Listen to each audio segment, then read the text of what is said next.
My name is Ella Winters. I'm 24 years old. 3 months ago I was the mistress of Vanderbilt Manor. Vanderbilt, the most mysterious surname in all of New York. Railroad Hunes of the Guild loves words to me at our wedding. As your life is no longer your own. I thought it was a romantic vow. I was wrong. Get some rest. There's a family ceremony tomorrow. The door clicked shut softly, but something inside me shattered. At 3 o'clock in the middle of the night, I jolt awake from an odd feeling. Not a sound, not a smell, but a shift in temperature. Mrs. Harlow? What are you doing here? You were having a nightmare, madam. I brought you a glass of water. I glanced at my phone. 3:15 in the morning. I hadn't been dreaming at all. She was lying.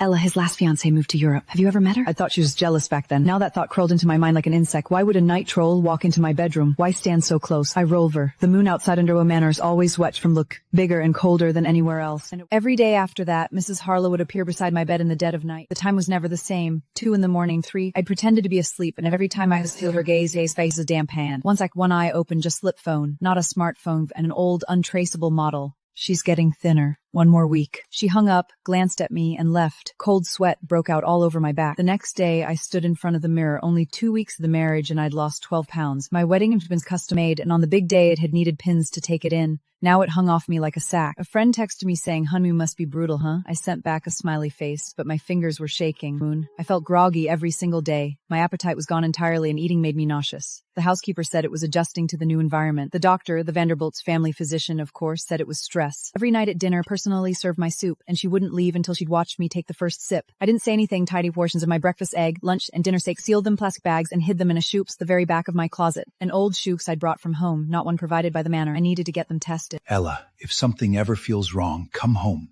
I'd laughed and told him he was worrying too much. He'd known all along. Old money isn't a fairy tale. It's a hunting ground. And I was the fattest deer in the cage. 30 days into the marriage, I woke in the middle of the night to a sound Mrs. Harlow's footsteps, but her voice, speaking into her phone so low it was like a snake hadling. She's catching on. Do it tonight. Those fought my breath. Sleep, stabby at my bed, kept myself from trembling, and even rolled over on purpose, muttering something that sounded like sleep talk. Mrs. Harlow stood there for 3 seconds, then left the room.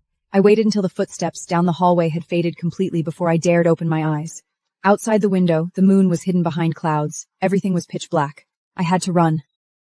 Not tomorrow, not later, right now. I slipped out of bed quietly and grabbed a black coat I'd stashed in the closet when I brought from home, not something the Vanderbilts had bought me. My sneakers were old too, with mud from Central Park still cacked onto the soles. I stuffed the sealed amoeba food to my pocket, then fished a folding knife out of the bottom drawer of Red Rennery. For protection, I thought I'd never need it. Turns out he knew old money better than I did. On my way downstairs, I avoided every security camera. Mrs. Harlow had taught me the manor's security system once. She'd said, "Man, if there's ever a fire, you can press here to turn off the alarm." She never thought I'd use it to escape. I pressed the button. The alarmed red light and turned green. A night in the back showed on a HUD with sear, and behind it stretched a thick forest, dark and gaping like a black mouth. I ran into it. Branches whipped my face. Stones tripped my feet. But I couldn't stop. There were no footsteps behind me, no barking dogs, no one chasing me. That was scarier than being chased. They weren't even in a hurry, because they knew. No one who'd run from this place had lived to tell the tale. The woods were darker and denser than I'd imagined. My flashlight only lit the ground 3 meters ahead. Moths danced in being along with my own terror. I fell 7 times, my knees raw and bleeding, but I didn't dare stop. My lungs felt like they were on fire. Every breath scraped my throat with the taste of rust. I don't know how long I ran. Finally, as the sky began to lighten at dawn, I saw the highway. A 2-lane asphalt road. Farm produce truck drove by, and I waved my arms like a drowning person. "Miss, you need me to call the cops?" "No, just take me to the nearest town, please." He gave me another long look, but didn't ask any more questions. "Get in." When we got to town, I found a motel, the Pine Grove Motel. The pine and neon sign was burned out. I paid for the room in cash. The old woman at the front glanced at me but said nothing. I shut the door and slid down it to the floor. My whole body was wet and cold. I turned on my call tells. No messages. The Vanderbries hadn't come looking for me. Why not? Did they not know I'd escaped? Or did they know I'd never get away for good? I stared at the screen until tears blurred my vision. Suddenly the phone buzzed. A weather alert notification. I let out a breath, then felt absurd. I'd run for my life all night, and the rest of the world was still worrying about whether it would rain tomorrow. The next day, I took my samples to a private testing lab and paid for rush analysis. Every black Skajan that drove by made me crouch by the window, checking if it was a Lincoln Town car. I finally understood what it meant to be a hunted animal. But at least birds have wings. All I had was a folding knife, and a life I didn't know how much longer I'd get to keep.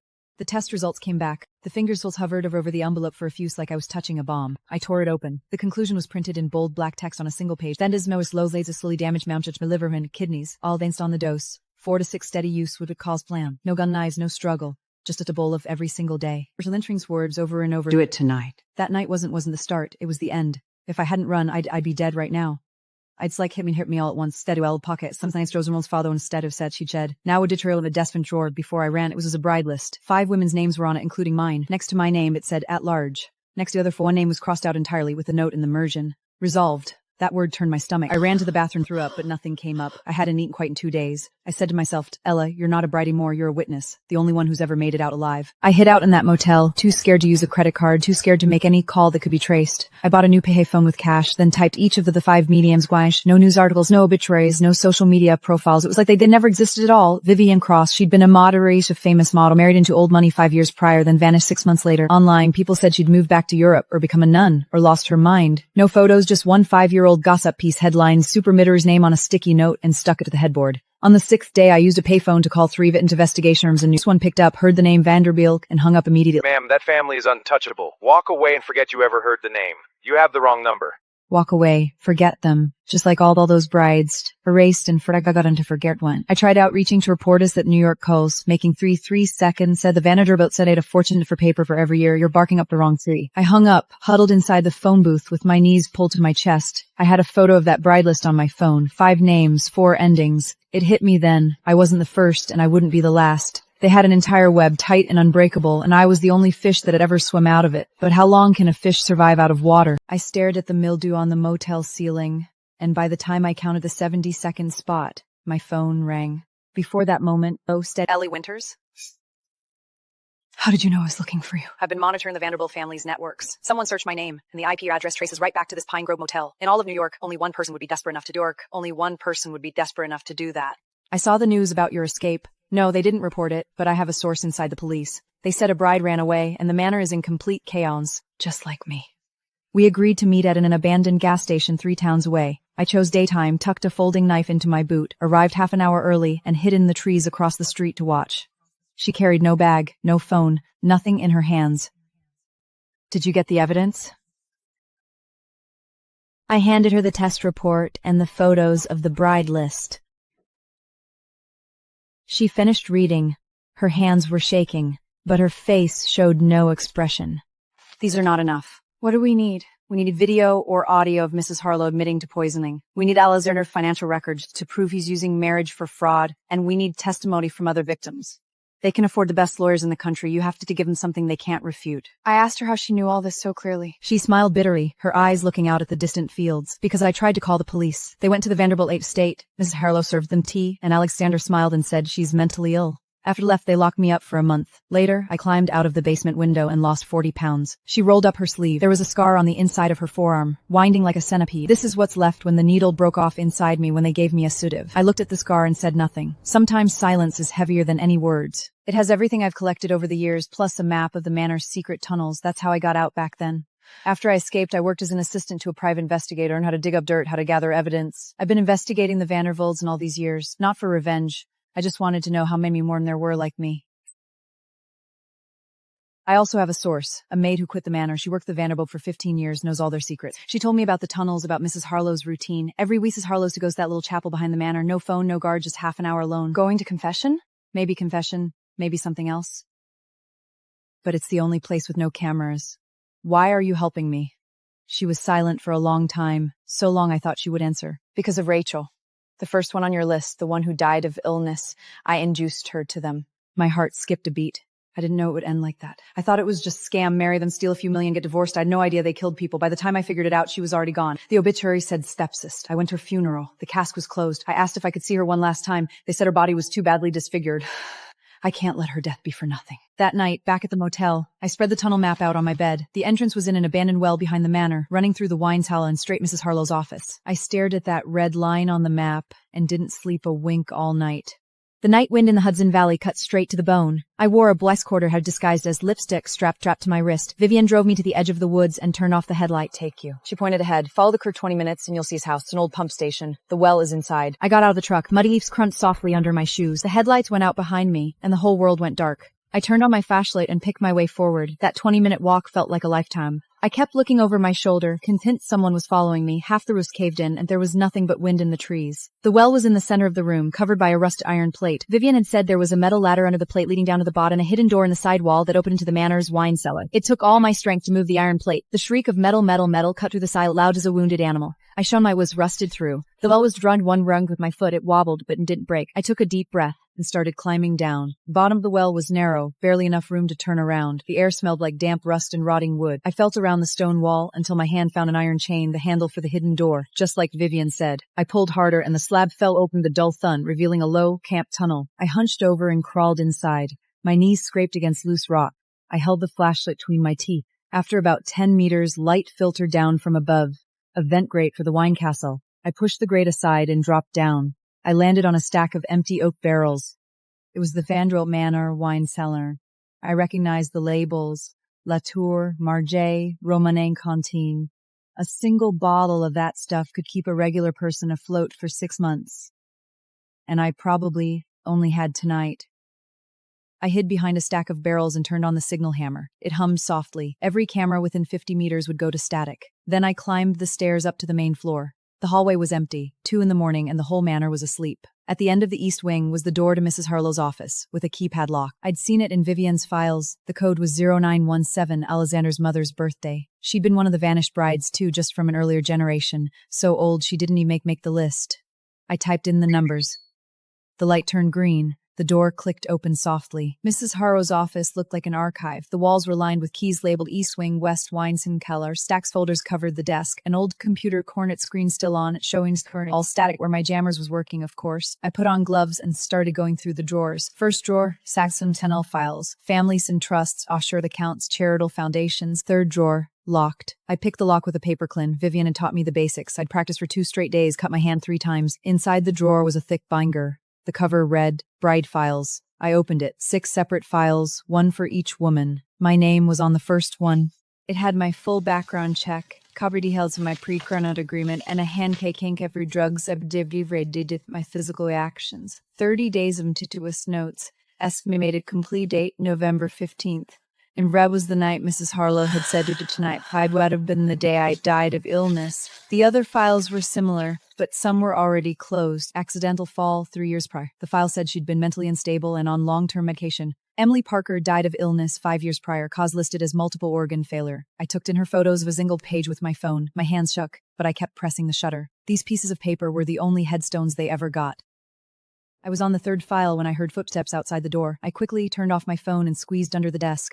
Footsteps got closer, then stopped. The doorknob turned, no beep of a keypad. Mrs. Harlow had a key. She stepped inside, didn't turn on the window, and I could see her slippers. She walked straight to the desk and pulled open the drawer, the one I'd picked. I held my breath. From under the desk, I could see the profile of her face. She pulled out a file and stood there for a moment. Then she sighed. It was a soft sigh. It wasn't tiredness. It was resignation. Like someone doing something she hated but couldn't stop doing. She turned and left. The door clicked shut behind her. I waited a few minutes, sure the hallway was empty, before crawling out from under the desk. My back was soaked with cold sweat. My gloves were damp inside. I put everything back exactly as I'd found it, closed the drawer, and slipped out of the office. I went back the way I came. Hallway, stairs, wine cellar, well. By the time I climbed back out of the stone house, gasping for air. Morning light filtered through the broken roof and fell on my face. I looked down at the recorder on my wrist, was still blinking, had captured every sound of Mrs. Harlow coming in. But she'd only made one sound, a sigh.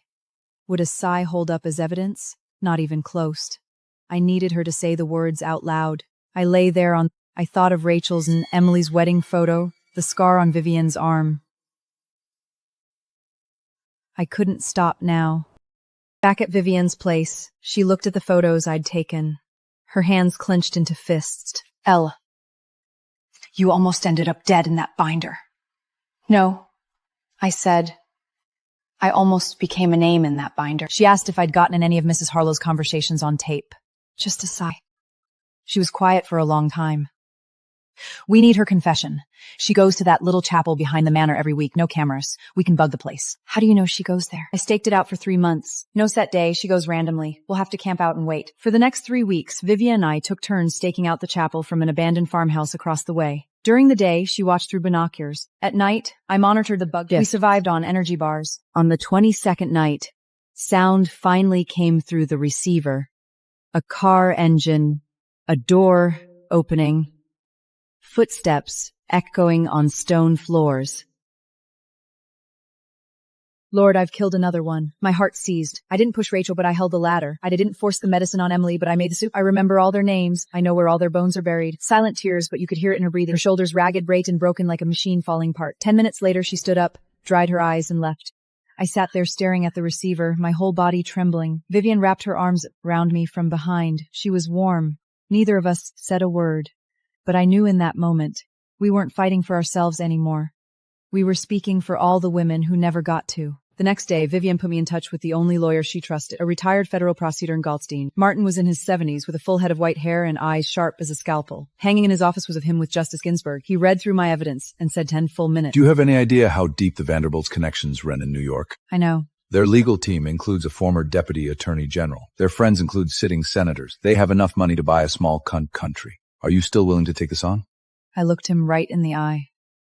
If they timed out my name, we'll have resolved written next to it. Martin sighed and took off his glasses to polish them. Been retired 7 years. 7 years, and no one's brought me a case worth fighting. He took the case. He helped me organize all the evidence into a criminal complaint to the New York State Attorney General's office. At the same time, I sent an anonymous package to Sarah Brennan, an investigative reporter at the New York Times. No name attached, just the Vanderbilts' bride list and the audio of Miss Harlow Chapel confession. A week later, the New York Times ran the full investigation on the front page. The article laid out the full criminal scheme, how the Vanderbilt brides posed women's married for their online, and it got over 100 million hits overnight. The New York State Attorney General announced a special task force. State troopers raided Vanderbilt Manor. I watched on TV as reporters stood in front of the manor's iron gates, police lights flashing behind them.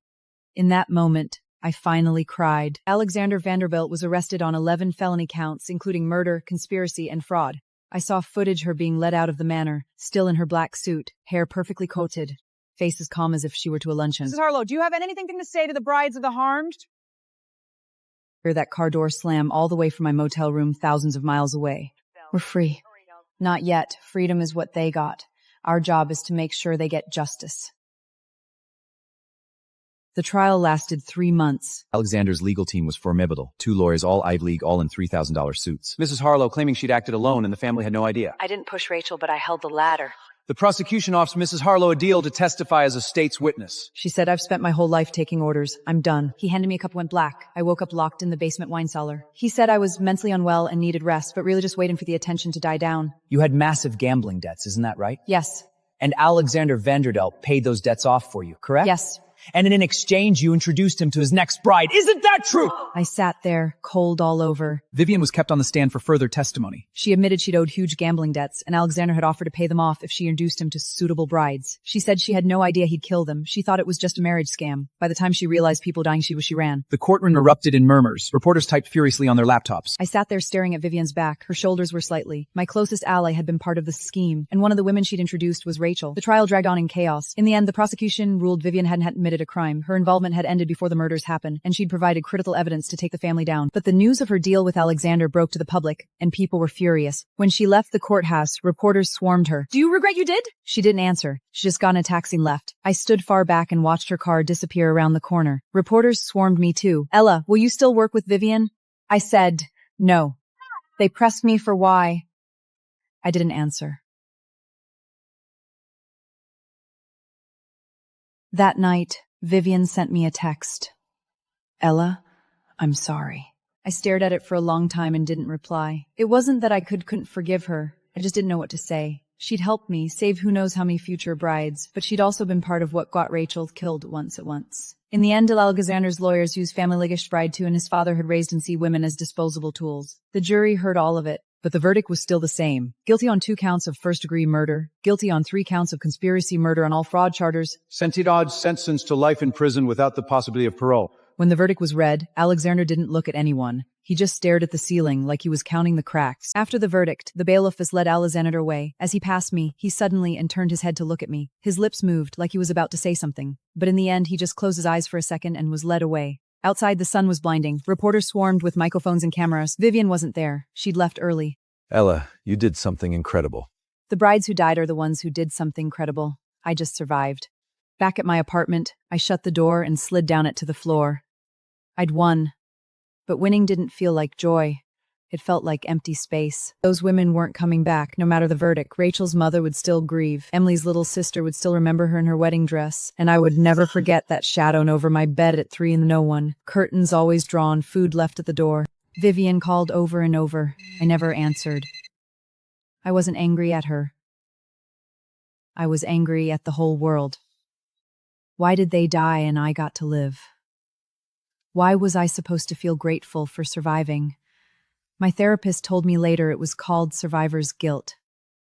I told her I didn't need a name for it. I needed answers. She said I'd have to find them myself. A month later, the doorbell rang. I looked through the peephole and saw Vivian. She was holding a potter's plant, her eyes red and puffy. She stood on the doorstep, didn't step inside. I'm not here to beg for forgiveness. I just wanted to tell you I changed my daughter's name to Hope. She doesn't know about my past, but I wanted her and her mom did wrong things, and right things too. She set the potters down on the doormat. This is for you. Potters are hard to kill, just like you. Then she turned and walked away, stood there staring at the plant.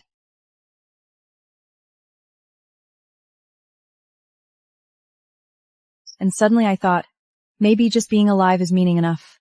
That night, I texted Vivian back. She wrote back one word, okay. Martin helped me recover my assets from the Vanderbilt estate, and I got back what was mine before the marriage. Not a fortune, but enough to start over. I moved into a small apartment in Brooklyn, not far from Prospect Park. All the green outside the window made me feel safe. I saw my therapist once a week, working through the PTD. 6 months later, I got a letter. It was from Mrs. Harlow, sent from prison. Her handwriting was neat and precise, just she was. Now I'm in prison, and every morning I wake up what would have been like if Heifer walked in soon, I'd innocent. I folded the letter and put it in a drawer. I never wrote back. It wasn't that I couldn't forgive her. I just didn't know what to say. Some debts can't be paid off with an apology. I tried looking for a job, but Vanderbilt on my resume was like a brand. No one wanted to hire a woman who'd taken on old money and won. I thought about changing my name, but I didn't. I was done running. One day I was walking around Brooklyn and saw a small store for rent. It had been a sticker so still clung to the floor. I stood there in front of the door and suddenly not open on my own place. Not a flower shop, a used bookstore. Quiet, no fighting, no scrambling. I rented the space. Renovations were simple. Fresh white paint, new light bookshelves from the flea market. On opening day, there was no ribbon cutting, no flowers baskets, just me and a room of old books. Sunlight streamed in, dust mote slowly floating in the beams. It was quiet. But this wasn't the end. It was just the beginning. A woman walked in the door. She was in her 30s, wearing an expensive coat, but you couldn't miss the bruise on her face. Are you Ella Winters? Who sent you? Vivian. She said you could help me. Her name was Catherine. She was married to a hedge fund manager. She said her husband gave her sleepy, losing her hair, forgetting things. She'd seen the New Times story online and tracked down Vivian. I looked into her eyes, looked scared, lost, but with that little spark of fight left. It's okay. Tell me everything. That night, I locked up the bookstore and called Martin. Martin, I need to help someone. Who? The next bride. Talk about your plan. Catherine was the first person helped by the Bride Project. No hotline, no official nonprofit, just me, Martin, Vivian, who funded it, and the back room of a used store. We helped her gather evidence, find a lawyer, get a restraining order. 3 months later, her husband was arrested. I nodded. It wasn't for her. It was for Rachel. Catherine's case made the news. Then the calls started coming. My husband's drugging me too. I don't buy it. Am I on a list? Please tell me if I'm on a list. I didn't have a list. That bride list had been the Vanderbilt's private document. But I knew they weren't the only family like that. I turned the back room of the bookstore into an office, bought a used phone, and started running a hotline. Vivian sent an anonymous check every month. I never sent them back. We needed the money. Martin came in twice a week, pro bono. We helped one woman, then 12, then 27, then 83. The Bride Project had no official office, no website, just an address, a used bookstore on a street in Brooklyn. But every wealthy wife in New York dealing with abuse knew where to find us. Because it wasn't just a bookstore. It was a way out. Alexander's lawyers appealed for a new trial. They proved he'd been in civil state during the crimes. I testified again. In court, Alexander looked 10 years older. His hair was fully white, his eyes vacant. His lawyer presented a report about how his father forced him to be part of the abused him accident. He's a victim, the lawyer said. The prosecutor asked if I wanted to speak. He was a victim, but Rachel wasn't, Emily wasn't. They never hurt him. They just wanted a home. Trauma isn't a license to kill. If he'd been in that pain, he could have stopped. He didn't. He kept going until he got caught. Someone in the gallery clapped. The judge banged his gavel. The appeal was denied. My mother's name was Eileen. She died of illness, too. I froze. Back at the bookstore, I looked up Eileen Vanderbilt. Obituary 1973, died of sepsis, 31 years old. The same age I'd been when I ran. I sat behind the counter, staring at that obituary until it got dark. He'd grown up inside that same trap, but he'd chosen to become the hunter. And I'd chosen to dig graves for hunters like him. Mrs. Harlow died of cancer in prison. Her son used the money she left to start a foundation for women escaping domestic abuse. He wrote in a letter, "My mom owed a debt. I'll spend the rest of my life paying it." I never wrote back, but I added his foundation to the Bride Project's list of donors. Vivian's daughter, Hope, got into law school. She emailed me, "Aunt Ella, I want to study family law. I want to help you." I wrote back, "Not help me, help them." The summer she interned in New York, she stayed in the apartment above my bookstore. "Do you hate my mom?" One night she asked me. I thought about it for a long time. No. But it took me a lot of years to get there. Why? Because hating someone is like drinking poison and waiting for the other person to die. I don't want to be poisoned anymore. She nodded. The next day she called Vivian. I don't know what they talked about, but Vivian texted me later. I wrote back. Her name is Hope, not Hate. We hired our first full-time employee, Sarah, Rachel's little sister. She quit her accounting job to run our operations. My sister did in small office in Midtown Manhattan. The sign on the door, The Bride Project, in small, quiet letters. That same year, we got a call we never expected. This is Detective Daniel Chen. Remember me? I remembered. He'd been my security detail during the trial. Quiet, Chinese-American, sharp. I remember. What's going on? Alexander's cousin, the Vanderbilt side of the family, just registered a new matchmaking company in Las Vegas. I think they're running the same playbook. My stomach dropped. Do you have proof? Not yet, but I need your help. I hung up and looked at the wall in our office. 83 poachers, 83 women who'd survived. But I knew there were so many more who hadn't made it out. I grabbed my coat and walked out the door. This wasn't the end. It was a new fight. Daniel took me to meet a source, a secretary who'd worked for Alexander's cousin's company. Her name was Lena. 30 me make tea for the brides. Every time I finished, my boss would add a white packet. I asked what it was. He said vitamins. Did you believe him? No. But I was too stressed. Lena gave us a list. 7 names, all who'd married into that side of the family in the last year. 3 had already died in accidents. 2 were still under observation. I stared at that list, my fingers shaking. Not scared. Angry. Same scheme, same ploy, disappearance. That hell never went away. It just moved to a new address. We're going to stop them. This time is different. Time we have the Bride Project, we have the press, we have people on our side. And me. Vivian's voice came from the doorway. She stood there in a black trench coat, her hair shorter than ever. What are you doing here? Daniel told me. She walked in, glanced at the list. I owe Rachel. It's time I paid her back. After Mark Vanderbilt, Alexander's cousin, was arrested, I thought it was over. But when police searched his estate, they found a locked room in the basement.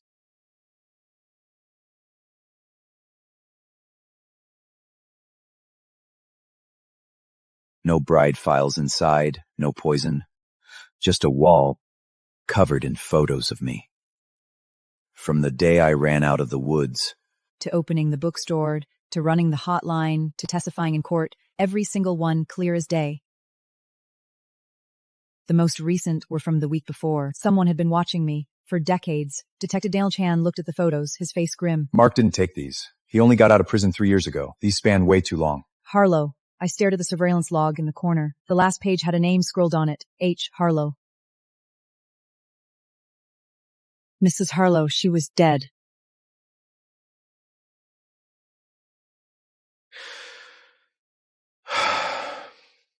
But her work never stopped. I went through every letter and visitation record from Mrs. Harlow's time in prison.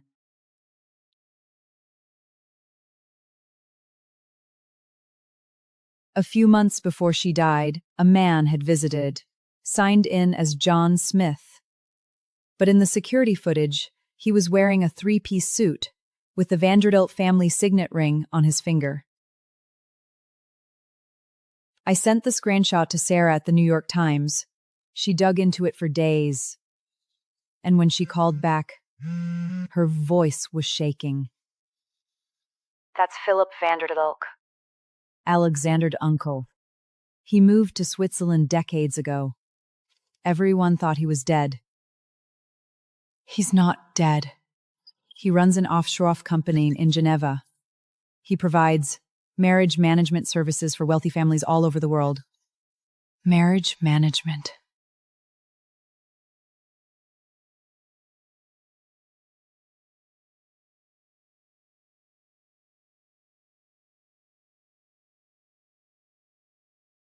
Marriage management.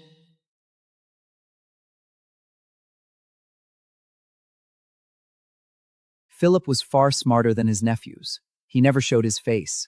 Everything ran through 3 layers of shell companies and a team of lawyers, doctors, and private investigators. Vivian, even though we'd been distant, called me out of the blue. I know someone who used to work for Philip's company. She'll testify, but only if we can keep her safe. I asked who it was. Vivian was quiet for a few seconds. My daughter. Hope. You let Hope go on undercover? She insisted.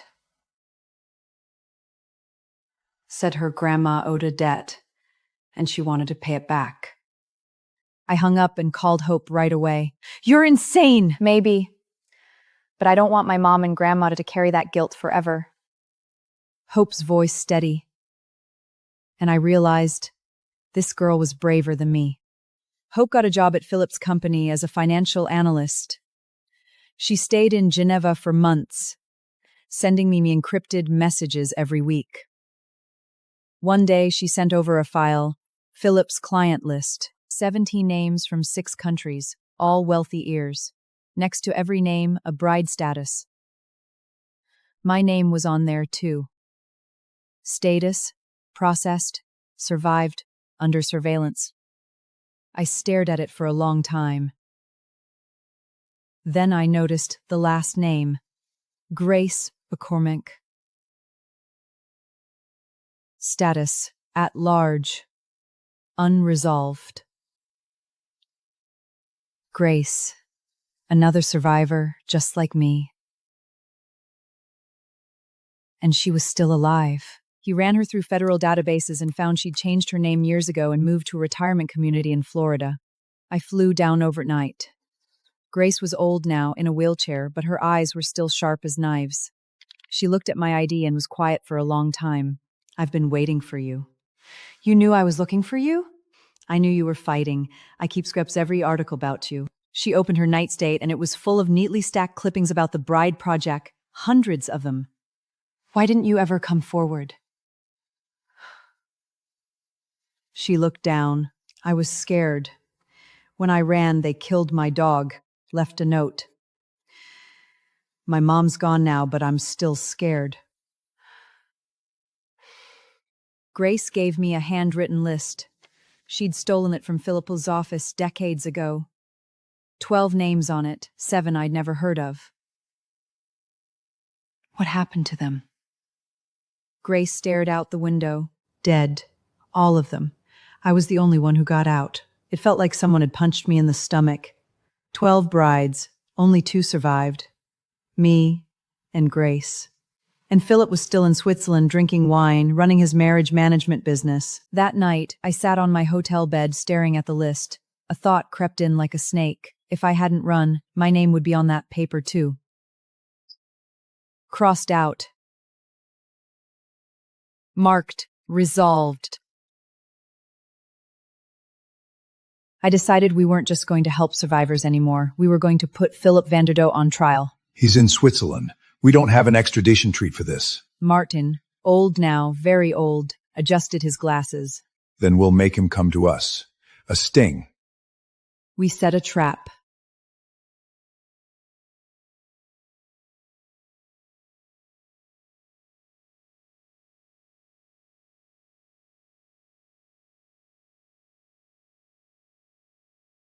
They took the bait. Months later, Philip's lawyers arranged for Ella to meet Philip in person in New York. The meeting was at a private club in Manhattan. I sat in a car across the street, my palms the sweating. Philip was older than I'd pictured. His hair was dyed jet black, his suit sharp as a knife. He looked like a wax figure. I hear you're looking for a partner. The Vanderloop family would be happy to provide our services. Ella followed the plan, acting interested in a long-distance fiancé they'd proposed. Philip handed her a contract for matchmaking services, but giving the spouse full say over her care in case of emergency. Philip handed her a contract for matchmaking services, but buried in the fine print a medical power of attorney, giving the spouse full say over her care in case of emergency. But as Ella left the club, Philip suddenly glanced out the window, right at my car. That smile sent a chill down my spine. You think you're in control? Philip didn't run. The next day, his lawyer showed up at federal court and asked to meet with the prosecution. I sat in the gallery and watched Philip walk into court, steady as anything. I've long admired the Bride Project and Miss Ella Winters. I'm willing to cooperate with the investigation, but I demand to speak with Miss Winters in person. The judge looked at me. I agree. In the judge's chamber, for me like a kind old grandfather. You're very good, but you can't save everyone. You know why? You have one fatal flaw. I stared at him. What's that? You only save women, but my clients never get their hands dirty. They hire women. Housekeepers, nurses, secretaries. As long as there are women willing to hurt other women for money, your project will never win. Philip's words cut like a knife, and I knew he was right. Mrs. Harlow had been a woman. Vivienne had been an accomplice once. The hands that made the suit, held the ladders, wrote the list. They weren't all men's hands. Commit fraud, but the extradition fight dragged on for years. Meanwhile, his company's business kept going all over the world. We got word that a group called the Swan Project was copying the Vanderbilt playbook in Europe, even more discreetly. Their client list included royalty, politicians, tech billionaires. And Philip sent me a letter from prison. I lost, but the business model won. Tell me, whose bedside is the next Mrs. Harlow standing at right now?